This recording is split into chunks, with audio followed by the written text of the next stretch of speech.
स्वाभिमानी व निर्भय संभाजीला पाहून खुद्द औरंगजेबाला स्वतःच्या अपयशाची जाणीव झाली. औरंगजेबाने संभाजीराजाला दोन महत्त्वाचे प्रश्न विचारले. तुझ्या स्वराज्यातील खजिना, जड-जबाबदारी आणि इतर संपत्ती कोठे ठेवली आहे? असे कळाले शंभूराजे. अरे भिकाऱ्या, इथली माती म्हणजे मला खजिना आहे. इथला एक एक मावळा म्हणजे माझी संपत्ती आहे. औरंगजेबाने दुसरा प्रश्न केला. माझ्या सरदारांपैकी कोण कोण सरदार प्रेस संबंध ठेवत होतं? आणि उजाडले संभाजीराजे. अरे रक्ता उलटणारी जात नाही आमची.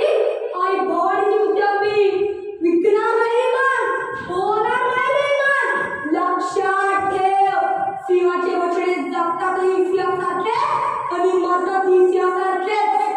अखेर औरंगजेब सरदार और तेरे फरमान सोडले. निकाला उसके आंखें जो जलाती है बहुत हमें, काट डाले उसकी जुबान जो बोलती बहुत है.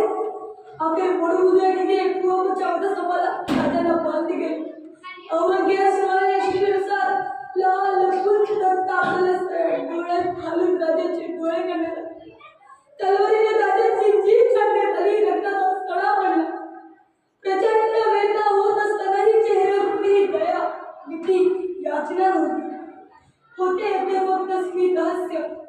राजाचे कानाचे तर रोज बंद झाला. राजाची कातडी तोल काढण्यात आली. त्यावर मिठाचे पाणी टाकणे द्यायचे.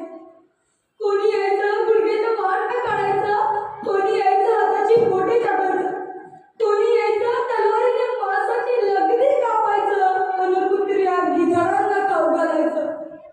तब्बल 40 दिवस माझ्या राजाचा अतिशय निर्भयपणे छळ करण्यात आला.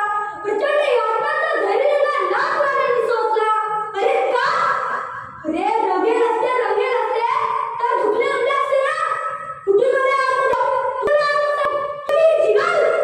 अरे शाही गायब झाली होती. छत्रपतीच्या पुत्रा या अस्मितेसाठी, स्वराज्यासाठी, राष्ट्रधर्मासाठी. अखेर फाल्गुनी वैद्य अमावस्या 11 मार्च वर्षे 1989 औरंगजेबाने सुनावली अखेरची सजा. संभाजीचे मस्तक कलम करा. राजाचे मस्तक छाटून बाल्याच्या पायाला अडकवून गुढी पाडव्याच्या आदल्या दिवशी राजाच्या मस्तकाची गुढी उभारली गेली. विमोचन किनावर लावली गेली. राजाच्या शरीराचे तुकडे तुकडे करून नदीत टाकण्यात आले. शिवाय छत्रपती शिवाजी महाराजांनी आम्हाला शिकवलं कसं जगावं आणि शंभूराजांनी दाखवून दिलं कसं मरावं. अखेर दिलेल्या परंपरेचे भाग्य औरंगजेबाच्या वाट्याला आलेच नाही. संभाजीराजांच्या रक्ताचे थेंबाथेंबातून ते पुन्हा जन्माला आले. हजारो लाखो संभाजी. अरे स्वतःची जगायचं काय आहे ते बघा. लढत राहिला, झुंजत राहिला. राजाशिवाय आपण 14 वर्ष महाराजा औरंगजेबाशी घेत राहिला. आणि मग त्याच औरंगजेबाची कबर बांधून मोक्षात झाला. जगात एवढंच सांगा. अरे औरंगजेब, तुला तुझ्या कपडे जायचे पडला असता. इतकंच राजू असता. अरे औरंगजेब, तुला तुझ्या कपडे जायचे पडला असता. इतकंच राजू असता. अरे तुला भात काढला असता. जरा मला आमच्या पितराचा शाप असता.